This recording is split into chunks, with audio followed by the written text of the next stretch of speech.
Almost Rocket Science podcast. This week we're very pleasured not only to have my guest, Rhett, and my co-host, but also our guest, Geoff Notkin of the Meteorite Men. Famed author, space rock, I don't know, hoarder maybe, but hoarder. No, scavenger, but really excited to have you on the show because we really do love the Meteorite Men show, and we've learned a lot by watching it, so it's pretty cool to have someone like yourself on the show. So thanks for joining us.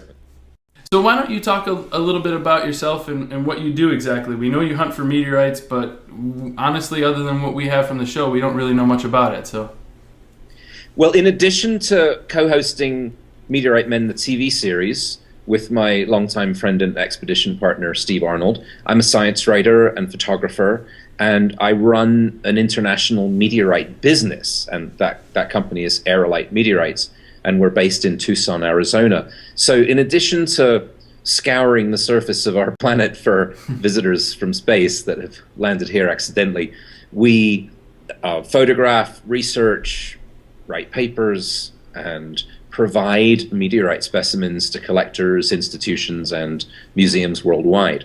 So in addition to the adventuring part, which is really my passion, there is a pretty serious business that goes on behind the scenes. And it's been very interesting when we've been out filming for months at a time. When I started the business years ago, it was just myself, and I had some part-time colleagues that came in, and now I have a professional full-time office staff to actually keep the business running. It's quite hard to keep a business functioning efficiently when you're in remote parts of the world for 6 months out of the year, unless you've got good staff. I was going to say, yeah, you don't really have good cell phone service in the Atacama Desert, so... That is very true, and in fact, on occasion, we were allowed to use the satellite phone when we were out with production in the boonies out in the middle of Australia, or as you say, in Chile. But yes, your average day-to-day conveniences that we take for granted, cell phone, laptop, that kind of thing, we just don't have them out in most of the places we go to. Do you just get Steve to yell really loud and everybody hears him back home? That's a very astute observation, and his voice does carry tremendous distances. In fact, I think he may have the land speed distance record for shouting. I have waved to him when he's been on the top of a mountain that probably a couple of miles away, and he'll yell back at me, "Hey, Geoff! Found anything?" His voice carries. I noticed he has selective hearing, though. He doesn't like to hear when you find the meteorites. He only likes to, know when he finds them. It's very true, and of course, his other hobby is finding strange bits of junk and getting all excited and calling me over, interrupting my important work. And then I hike over there thinking, oh, good, he's found something. And he goes, "Hey, Geoff, look at this bolt that I found, or this horseshoe, or this iron." So there's quite a bit of humor that goes on, and it's friendly rivalry. We really do enjoy working together. Yeah, you have to like your hunting partner and get on well with him or her if you're going to do this kind of work, because we are on the road for long periods of time.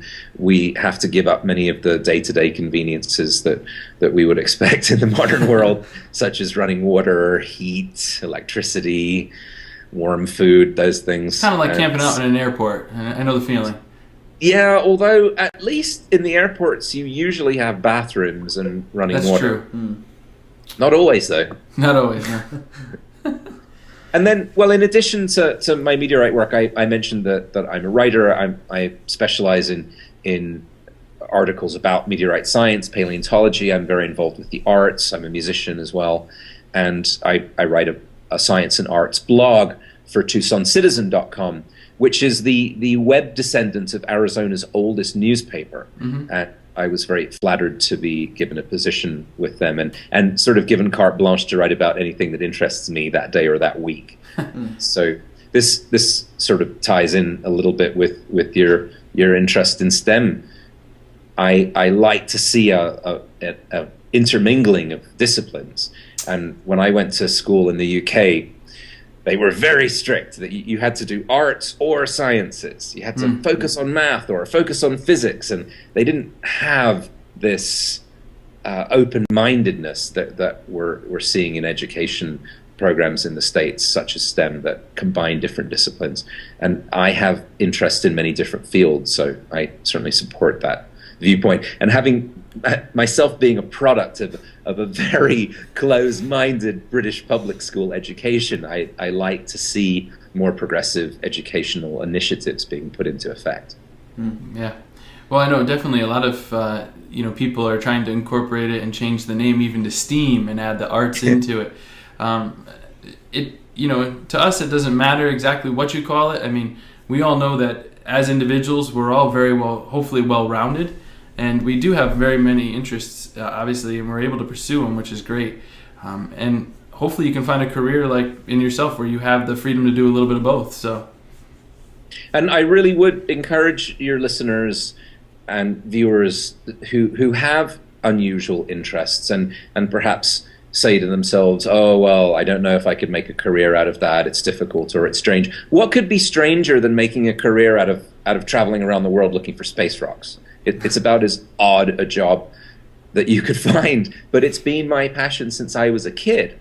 And I'm interested in many other scientific disciplines as well, and I've studied paleontology, geology, astronomy, and so on. But meteorite science, or meteoritics as it's called in the discipline, is what really fires up my interest and my passion, and I have pursued that through many different channels, from an artistic angle, from a science angle, and now through entertainment as well. We're we're making a television show about our work. So I would encourage students and all people to follow their interests, follow your heart. If you're considering what your profession should be, make sure that it's something that you want to do.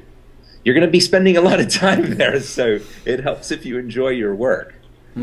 Yeah, I was going to say, I don't think you would go out into the desert or those remote areas if you didn't really enjoy it. So it's true. It's a very exciting and rewarding occupation. Rewarding in terms of experience, personal experience, and beautiful vistas and amazing places that we see, but it's not the most practical way to make a living. And when I was at art school in New York, because I've studied art as well as science extensively, I had a few teachers who said, Geoff, if you want to be wealthy, don't think about a career in the arts. You should be a doctor or a lawyer. But I have always followed these disciplines that gave me some spiritual satisfaction or some enjoyment that is perhaps more than just day-to-day living. So I need to be involved in something that makes me feel bigger than just a day-to-day worker. And I think, at least for myself, pursuing these very unusual interests has been eye-opening and illuminating, and it does give us a chance to visit unusual parts of the world that most people never see, and to have these fantastic experiences like pulling a meteorite out of the ground and being the first people ever to see it. But you have to be prepared to put the time in in order to get there. So how did you figure out that you loved meteorites, and how did you figure out this could eventually become a job to a point? I think meteorites chose me. I think it was almost out of my control. As a young boy growing up in London, I was fascinated by rocks and fossils and astronomy. And I have told this story a number of times that my father is an amateur astronomer, and he was very inspirational to me as a child because he was a very respected businessman. He was involved in international trade and economics, but his real interest was astronomy. And he'd creep out in the garden sometimes late at night and set up his telescope and occasionally wake me up if the viewing conditions were that good. And he'd actually drag me out of bed and take me downstairs and force me to look through the telescope, which was quite an eye-opening experience, because it was the UK and it was usually winter, because that's when the skies would be crisp and clear. So then I'd be all wide awake at 3 o'clock in the morning looking at the stars. So I had this very early association that science and astronomy were exciting and perhaps even a little bit naughty, because I knew I was supposed to be asleep. In fact, being shown the moons of Jupiter or Saturn's rings. And then in the daytime, the weekends, whenever I wasn't at school, I was always scrambling around in the quarries in southern England looking for fossils and minerals. And it was really a visit to the Geological Museum in central London when I was about 6 or 7 years old, I think, that sealed my fate. I was already fascinated by anything to do with natural history, but particularly rocks, fossils, and minerals. And then when I walked into the meteorite exhibition hall for the first time, I was just blown away by this. Here are these enormous meteorites that are fragments of other worlds that had fallen onto our planet by accident, were probably billions of years old, had traveled extraordinary distances to be there, and you could actually touch them. So I had perhaps as close to an epiphany as a scientific person can have at that moment. And I felt drawn to these marvelous extraterrestrial objects, and promised myself then at the age of 6 or 7 that one day somehow I would actually own a meteorite myself. I did not at that point imagine that it would eventually become my entire profession and take up most of my waking life. So the seed was planted. Then I was always fascinated by science. As a kid, I wasn't really interested in sports. I didn't watch much television, and the other kids I went to school with are, I don't know, playing soccer and bicycle riding and all of these things, which are fine, but I hate to say it, but I was never really a team player. I didn't understand why I should get together with these 10 other guys and run up and down a field and try and knock down 11 other guys. It didn't work for me. So I was a bit of an outcast at school, and I spent all of my spare time reading science books. I suppose a lot of the other kids at my school were reading westerns or kids' books or whatever, or kids' adventure novels, and I'm lying in bed reading the Collins Field Guide to Paleontology and that kind of thing at age 7. So my parents were a bit concerned. They thought I was a little strange. And I remember my dear mother used to keep buying me these Western novels and children's crime adventure novels, and I'd read a couple of pages and go, no, I'm not interested in this. Where's my guide to prospecting? Or where's my dinosaur? So this seed was planted in me at a very early age, and it was quite frustrating for me because the British school system at that time did not teach geology or paleontology or astronomy or cosmology or any of these subjects that really interested me. We were doing your basic chemistry, biology, and physics, which was exciting for me for the first few weeks or maybe the first couple of semesters, but it was very basic.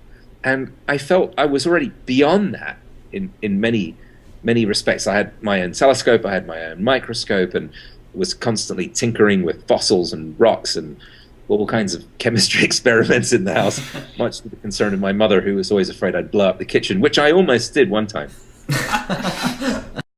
Maybe you could talk a little bit about the process that you guys go through to find these meteorites. You know, what kind of research do you do beforehand? The science when you get them, actually, and what's the real goal of going after these Certainly. space rocks?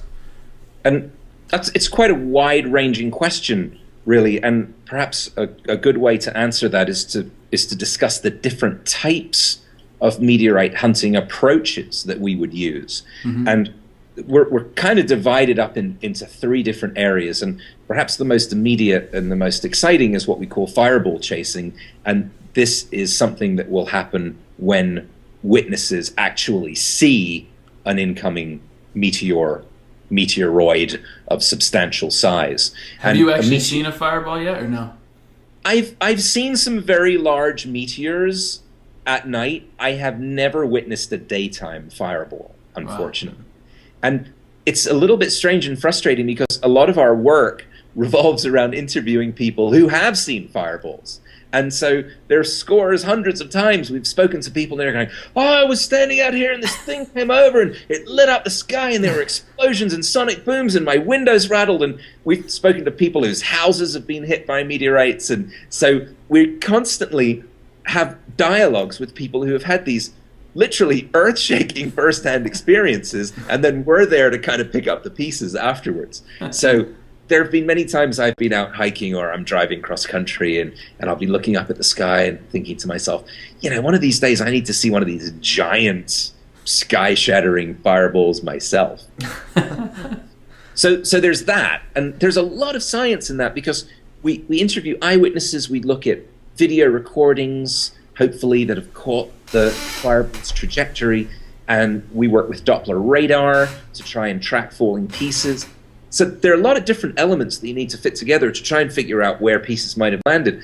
And sometimes there's a spectacular fireball and we think, well, there must be hundreds of pieces on the ground, and there's nothing or next to nothing, because we never know how much is going to burn up during those last few seconds. So that's something that can happen to us at any moment, literally any moment. There could be a fireball sighting right now, and then the phone would ring and Steve would go, "Hey Geoff, did you hear about the fireball over wherever? Are we going?" And then we have to decide if we want to, are we going to jump? Are we going to jump on a plane or jump in our trucks and drive out there and try and find something? A bit more sedate than that, a bit more contemplative, which appeals to me, is researching historic sites where meteorites have been found in the past. And Harvey Neininger, the great American meteorite pioneer who started his career as a biology teacher, and then in the 1930s, during the American Depression, decided he was going to devote his life to recovering meteorites. And he was a very bold and courageous and visionary scientist. He said, quite famously, a strewn field is never hunted out. And a strewn field is the term we use to describe an area where many meteorites have fallen at the same time. A meteorite shower, in other words. So his point being, meteorites are so difficult to find, and in a large fall, so many will be deposited at roughly the same time, and perhaps over a large area, that it's effectively impossible to ever find every single piece. So that's a big part of our work. We research historic falls, and we go back with better equipment or better tactics and try and find pieces that were missed in the past. And sometimes we've been tremendously successful. And Steve's discovery in Brenham, Kansas in 2005 is just the most perfect example of that. This is a strewn field that was discovered in the 1880s, and literally hundreds of meteorites have been found since the 1800s. And everyone said, there's nothing left at Brenham, it's all hunted out, don't waste your time. And Steve goes back with a gigantic detector that can see deeper than any other detector ever, and found a 3/4-ton meteorite that other meteorite hunters just walked right over because their detectors couldn't see it. So there's a big aspect to using technology, better technology in our work. And how can we hunt in a way that hasn't been done before? Can we think of new techniques? Can we devise new equipment that will increase the odds? So I would guess, one of the funny things is we're, when you're watching a show, you always hear about your meteorites and Steve's meteor wrongs. But no, about how often do you guys find false positives when you're out on a site? Much more often than you would expect. And I'm a bit embarrassed to admit that I keep most of the meteor wrongs that I find. I don't keep tin cans and just boring trash, but anything interesting that I dig up, old chains, horseshoes, tools, farm implements, cartridges, bits of bomb casings, that sort of thing. I think part of it is I'm disappointed that I've dug a hole and there's no meteorite there. And the second thing is they're just kind of interesting, especially some very vintage pieces that we found, old plow blades and tools that obviously had been made on a forge that were hand hammered. And people have put a lot of time into fabricating these items, and then they were lost. And you can imagine in the 1700s or 1800s how valuable a well-made plow blade would be, or a hammer or a pitchfork. So I find these very interesting mementos of the people who have lived in those places before we went hunting there. So I do keep and collect the interesting ones, and they populate part of my rock garden out there in the back. But I suppose meteor wrongs to meteorites, things that we actually take the time to dig up, probably is about 30-1. I would guess. And I know it sounds like a lot, and it is a lot, and those numbers are based on us hunting in places where we actually think there are meteorites. So Yeah. if we just randomly go out into the fields and start hunting, it's going to be 500 to 1 or 1,000 to 1, because there's a lot of man-made trash out there waiting to be exposed. Yeah, that's for sure. So I guess, yeah, what do you like best about hunting for meteorites? I enjoy the outdoors. I'm an outdoors guy, which is surprising since I spent a lot of my life in London and New York, in two of the world's great cities. I enjoy wildlife, I enjoy the scenery, but it's really the chase, it's the hunt. Mm-hmm. We're doing something that's very difficult. We're trying to find one of the rarest commodities that exists anywhere. And yes, they're valuable, they're worth money, but that's not my driving force. The thing that propels me and fascinates me is that we are actually locating and recovering visitors from space. Mm-hmm. And I love astronomy, I love rocks, I love the space program, science fiction, comic books, all of these things. So all of those different interests kind of wrap together for me. I go, whoa, we're out looking for aliens. I mean, these are alien visitors from space. They're not live aliens, but they are bits of other worlds that have fallen here. So there's an element of the quest, because it's a challenge, it's difficult, and so it's joyous when you're successful. And I kind of like to do things the hard way. I could never be satisfied in an ordinary profession. There's a lot of planning that goes into every expedition, and we're always trying out new types of equipment and refitting the truck or getting a bigger metal detector or trying ground penetrating radar. So every expedition is different. It has its high points and it has its low points, but it really is an adventure. And I've always loved classic adventure movies like King Solomon's Mines and Indiana Jones, and all of these larger than life characters. And it really is possible to go out and go on larger than life adventures like that. And it's never really been enough for me to just go and camp or just go and hike, because I'll hike to the top of the mountain and pitch my tent and go, okay, here I am, now what? Now I got to sit here and wait for the sun to go down? I need to be doing something. So meteorite hunting is a combination of the ability to get out into these wild and gorgeous places and also do something, and also hopefully recover something that is important and can further our scientific knowledge. Yeah, to that end, how do you go about the science of, once you find a meteorite, what really happens to it? It depends on what type of meteorite it is. In cases where we've gone back to a known strewn field, such as Brenham, which we discussed earlier, or Imalac or Vaca Muerta in Chile, these are sites where meteorites have been found, in some cases many of them, and each meteorite is quite distinctive. It's got its own characteristics. So if we go to a site where numerous other meteorites have already been found, there may not be a whole lot of new science that we can get out of that. We may increase the known size of the strewn field. If we're successful, we certainly increase the known total weight of all specimens that are found. And we have actually found some meteorites that were regarded as already very well studied and perhaps even somewhat commonplace, and shown that there are new undiscovered features in those. And an example would be the Gold Basin meteorite from Arizona, which has been very well studied since the mid-90s. And Steve and I did a season 1 episode of Meteorite Men at that site, and many hundreds of pieces have been found. And it's a fairly weathered meteorite. I don't think many scientists would be queuing up to study it.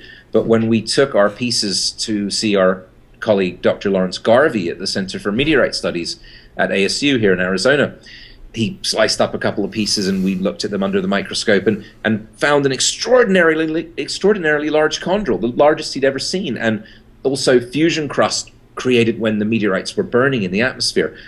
And that meteorite was always thought to not have fusion crust left because it's been on the Earth for 15,000 years.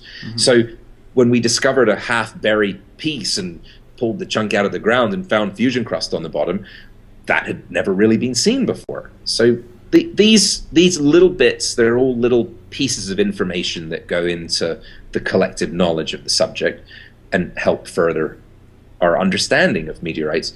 And then on the other side of the coin, if we make a brand new discovery of a completely new meteorite, that goes into the literature. The name goes into the literature and the details of the find. And hopefully it's an unusual type that, again, will illuminate a little bit more about the nature of our world and the worlds around us. Mm-hmm. So at ASU, they do a lot of, they'll take samples of your meteorites and really study them at depth then? Indeed. They have a fantastic facility there, the Center for Meteorite Studies. It was founded by Dr. Carlton Moore, who's one of the great figures in meteorite science and history. And over the years and decades, it's grown into the largest university meteorite collection in the world. It's spectacular. And they have specimens there of scientific importance and great rarity, and also just spectacular, visually beautiful specimens that are a joy to behold. So when we find something new, interesting, exciting, or different, we do take it to scientists, and we've many times donated pieces that we found to reference collections and to institutions for study. So I know viewers who watch Meteorite Men quite often see a discussion about, well, how much is this worth? And dollar values flash up on the screen sometimes. And, you know, that's popular television. That's what a lot of television audiences want. That's not really what drives us. We do make our living from meteorites, from collecting and buying and trading and selling. But if I was just interested in making a lot of money, as I mentioned earlier, I would just be a lawyer. So the financial return is nice. You have to fund expeditions. It's very expensive to go to South America with a few guys and a couple of four-wheel drive trucks and gasoline and tents and food for 3 weeks. It's when you start adding up the numbers, it gets into many thousands of dollars, and that money has to come from somewhere. So sales of our meteorite specimens directly fund more expeditions and more work and more research. Right. Keeps you busy. Yeah. Indeed. So how did really the show come about? How did you get a chance to have your own television show? It was one of those very happy coincidences, and I should mention that before we started work on Meteorite Men, the series, Steve and I had done a number of other television appearances for History Channel, Travel Channel, Discovery, Nat Geo. There are not many people in the world who can say, well, if you want to come out and film an 8-minute segment with us, we're pretty sure we can produce a meteorite during that segment. So we had a number of documentary production companies come to us because they were making, for example, a documentary about how the atmosphere protects people on Earth from meteorites and cosmic radiation and other hazards. So we did a segment with them, and we went out and explained how we did meteorite hunting and what the tools and techniques were. So we had done a number of these segments for various different networks and production companies. And then we were contacted in 2007 by a very highly respected production company in Encino, which is in greater Los Angeles. And they heard about our work and asked if we would be interested in developing a series about our work. So we jumped at it because we enjoy doing television. And here was a chance to not just do one little segment, but to really explore the topic in detail and use the medium of television to convey our interest and enthusiasm and hopefully educate and inspire other people. So we've taken our very strange profession to the largest possible audience, really. Science Channel goes out to 85 million households in this country. That's just this country. It's extraordinary. And of course, not every one of those people is watching Science Channel, but they should be. They should be. Mm. And we've seen a dramatic increase in the number of people who are interested in meteorites since we started doing the show. I mean, tremendous. So new collectors are joining the field. People have become interested in hunting. And I have always maintained that meteoritics is one of the few scientific disciplines where the layperson can make amazing and important contributions, much like paleontology, where many of the great discoveries have been made over the years by amateurs. And there's a danger of elitism creeping into the scientific fields. And we've seen meteorite finds and paleontology finds in different countries and for different reasons drop way off because some elitist group of scientists says, well, I don't think that the private people should be allowed to dig for vertebrate fossils, or I don't think non-academics should be allowed to own meteorites. That's closed-minded and really borders on fascism.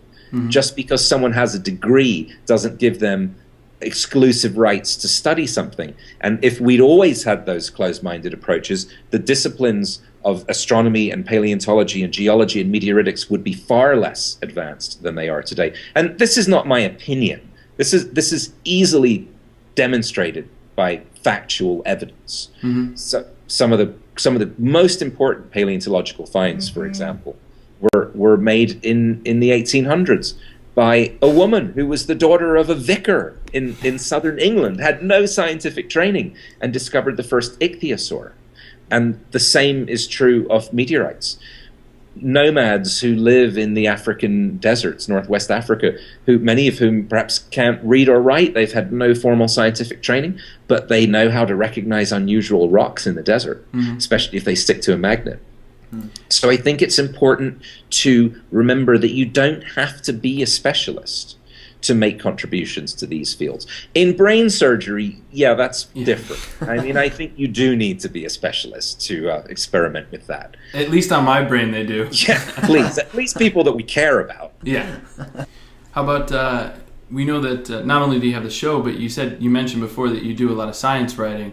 And we know that you just recently published a book to help the lay people like us go out and find meteorites. So I did. Why don't you tell us a little bit about it? Well, I'd be delighted. One of the questions that we are asked most frequently from our wonderful and very enthusiastic group of viewers is, how can I go find my own meteorite? Now, I've been watching the show. I want to get a metal detector. I don't know what kind of metal detector. Where do I start looking? They want to know everything. And who can blame them? I mean, we're hungry to learn. People who have questing minds want to know everything about a subject that interests them. So I've been asked these questions so many times, and I have written so many emails back to fans and viewers saying, well, here's a good metal detector, try this, or here's a good place to start. And I thought, wait, this is not an effective use of my time. And there are a number of excellent books about meteorite science and meteorite history, but there's nothing, or there was nothing until recently, about meteorite hunting. So I decided to put everything that I've learned from the past 16 or so years of doing this into a book. And so, not surprisingly, it's called Meteorite Hunting: How to Find Treasure from Space. And it's been a labor of love. It was such a fun project to work on. I wrote the text myself and collected photographs from numerous expeditions, and my photographer Suzanne Morrison took a lot of gorgeous studio photographs specifically for the book, and they're used to illustrate characteristics of meteorites, because if you want to find one, you better understand what they look like and what they're made of first, and that will improve your odds. So it was a fantastic experience to be able to collect this knowledge and a lot of my favorite expedition photographs and studio photographs from the past 12 or 15 years or so, and put them into a book. And it's done extremely well, actually. It was published February 1st, and we've already sold out more than half of the first printing. So there evidently are a lot of people out there who really are interested in this subject for us to have sold thousands of copies. And if you'd like to learn more, you can visit meteoritehunters.tv, which has sample pages and reviews and all that good stuff. Cool. Some of the fan questions, one of them came in was, are you guys hiring? Are we hiring? We have a lot of people who would like to join us on expeditions, and when we're filming, we cannot take anyone out in the field who's not part of the crew because of insurance and confidentiality issues and that sort of thing. Steve and I do have a company called meteoriteadventures.com, and although that company is temporarily in hiatus because of the television show, its purpose is to take enthusiasts out on guided meteorite hunts, and we actually show them the ropes. How to use detectors, how to build magnet canes, how do we search a strewn field, why is this a good area, why is that a bad area. So people who are interested in actually having the opportunity to go out in the field with us might want to check out that site. And there's a very simple free questionnaire you can fill out that will put you in our database. And then when we start up expeditions again, we will notify everyone. But hey, if anyone has special skills and they think that they should work with us, especially if you're good at inventing gadgets and gizmos, you should definitely drop me an email, and we keep all that stuff on file. You never know when you might get a phone call from us going, hey, we got an email from you a couple of years ago about, building a infrared camera or whatever. We've done that. I mean, we've worked with some people who have had really great ideas for meteorite hunting gadgets. So you can contact us through meteoritemen.com or aerolite.org. That's AEROLITE.org, which is my company. Mm-hmm. And we're on Facebook, facebook.com/meteoritemen. And Steve and I post on our Facebook page all the time. Okay. We get asked a lot of questions there, and people send us amusing comments about their favorite episodes and things they think we should do or not do. So we really are very available to our viewers and enthusiasts, and we love to engage with people who are interested in what we do. So is Steve the gadget man, though? Does he really come up with all those things?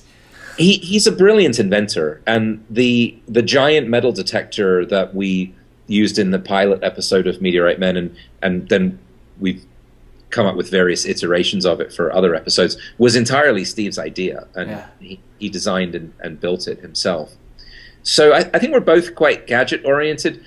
Steve's he's very spontaneous. Okay. So say we're out in the field and he'll go, gee, I need to expand this or fix this, and he'll just start cutting things up with a hacksaw and gluing things together, and he's got a very kind of stream of consciousness approach to building stuff, which is great. I'm a little bit more methodical. I sit in the office or go into the workshop and go, okay, we need to build something that will carry 18 magnets, but it has to be light, but it has to be strong, and then I'll tinker and gadget around with stuff for a long time.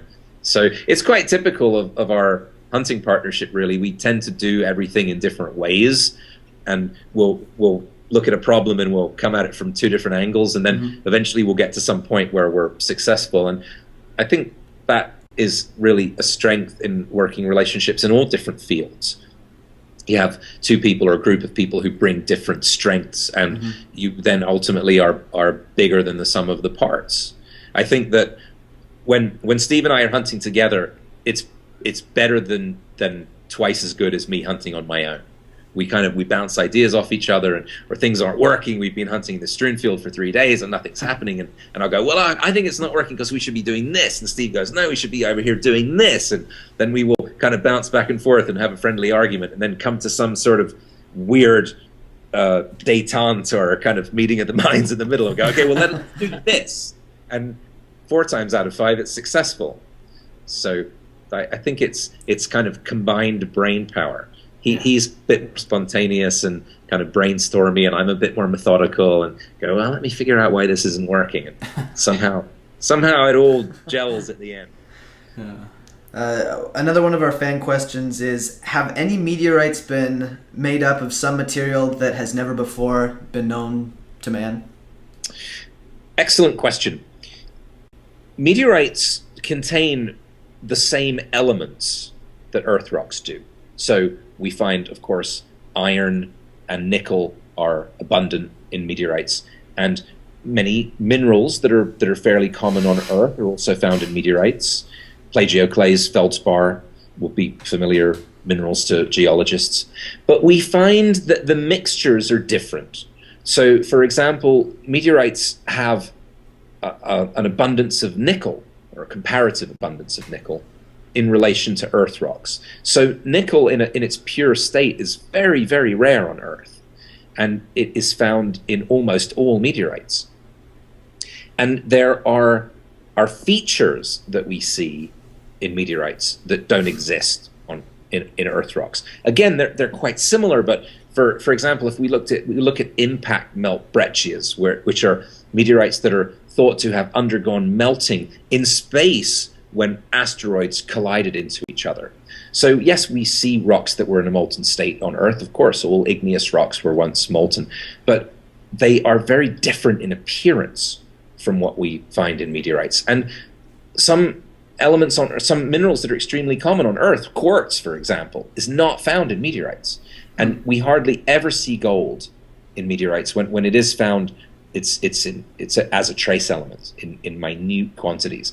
And we're quite often contacted by people who are convinced that they've found meteorites that contain gold or diamonds, and it's not the way it works.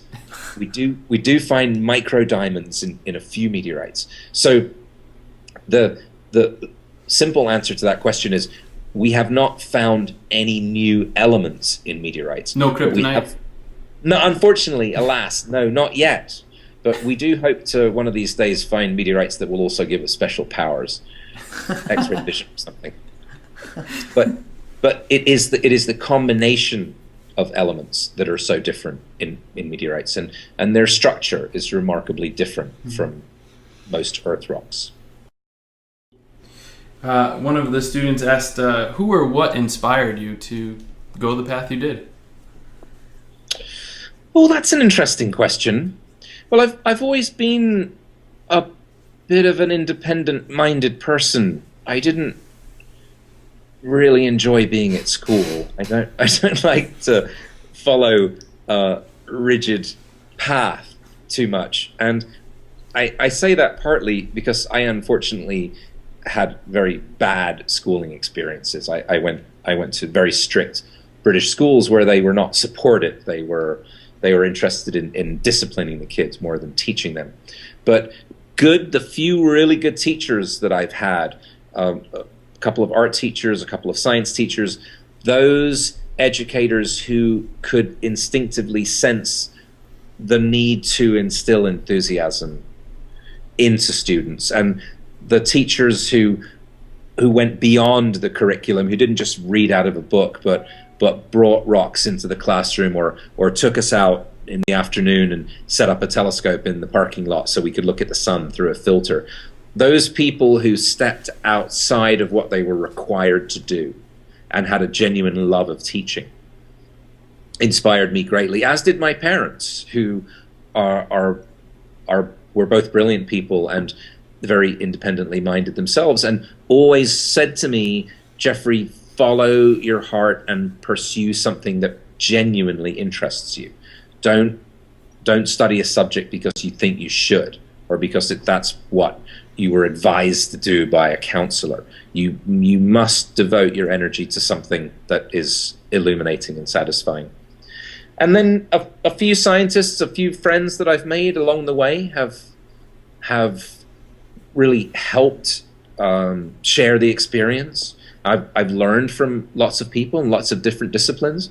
But I think one of the things that really sticks with me is when I was about 7 years old, I was visiting the United States with my parents. We were living in London then, and I met a geologist who, at the time, he was probably in his 50s, I imagine, and he took me out rock hounding when I was 7 and let me borrow his rock pick, and at the end of our little expedition, he gave me some fossils that he had found, and I still have them. That really inspired me tremendously when I realized that there were people who spent their whole lives looking for rocks and didn't have to go to school and didn't work in conventional offices, that actually went out into the wilderness and made discoveries and found, in fact, so many rocks and fossils that they had the ability to give some specimens to a little shy boy from England. So I have never forgotten that, and I have tried to pass that along in my work. And when I meet young people who are interested in earth sciences and astronomy and meteoritics, I remember what Wally Robbins, the geologist, did for my level of enthusiasm. And so if you've had a very memorable event like that that's helped shape your career, I think it's important to hang on to that kind of sense of wonder and pass it along to the next generation. And that's one of the reasons I'm so thrilled that our show Meteorite Men is so popular with younger audiences. And we have a tremendous number of viewers who are, say, 12 years and under. And I did not expect that from a series that is essentially a science show. It is a science documentary series. We're not really part of the reality TV culture, and we do get lumped in with reality TV, which irritates me a little bit, because when people ask me what we do, I say we make science documentaries. And I know there's some humor and some travelogue thrown in there, but it is essentially a science show, and that's why we're on Science Channel.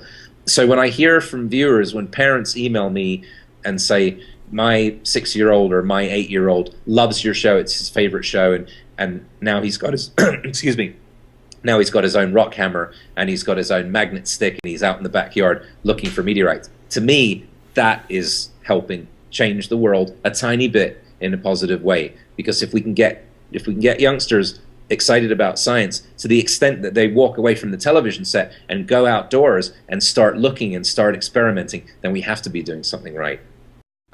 So I guess we get to our last question, in a sense that we usually pose to all our guests. And what does STEM mean to you, and why is it so important? I think we touched on this a little bit at the beginning of our discussion, and I am interested in a multidisciplinary approach to learning. I have always been interested in the arts and sciences, and that was frowned upon when I was a boy in England. There was not really an option for mixing disciplines, and our brains mix disciplines all the time. We're interested in all sorts of different things, and so I think STEM education is kind of bold step and a good one. And of course science and technology are linked, are cousins or brothers even. Of course engineering and mathematics are linked. These are similar topics. And I found it fascinating, this report released by the National Science Foundation, which I'm sure you've seen, that says they estimate that in the next decade, 80% of new jobs will require math and engineering or math and science skills. I mean, that's huge. And we, as Americans, used to be technological leaders in the world. I mean, think of the great achievements and discoveries that have been made in the United States. Look at the Wright brothers, 2 guys who built the first working airplane in their bicycle shop. I think we need to find ways to recapture that sort of enthusiasm, because there are other great discoveries waiting to be made. And I think teaching multidisciplinary science is a great way to leap ahead, not just to crawl ahead, but to really jump further. And I see that in my own work, because meteoritics is a combination of astronomy, geology, physics, cosmology, and there's no reason, in my opinion, to separate the sciences and these disciplines so distinctly. I think there's an opportunity for associative learning. So a student is studying math, and then an association is made with engineering. Well, look here. Here's this mathematical problem. Here's how you can relate this this number or this system to bridge building. I have always found that practical learning is the most effective way. Learn by doing, learn by seeing. When you're just looking at numbers on a page and your teacher's saying, well, math is important, just do it. It's very different from a teacher saying, math is important, and let me show you why. Because you can apply this theorem to this problem, and you can become a better scientist if you're a better mathematician. And if you have a solid science background and understand the properties of metals, then you'll be a better engineer. So I think pulling these disciplines together is a brilliant idea, and I hope it helps us regain the position of leadership in science and education and technology that we've had in the past. Well, we can't thank you enough for being on our podcast this episode. We really enjoyed chatting with you, and so much insightful information. We're not meteorite experts, but we're definitely enlightened now. And oh, well, thank you. Your passion for the subject leaps out at us, so hopefully it leaps out at our viewers too. Thank you so much.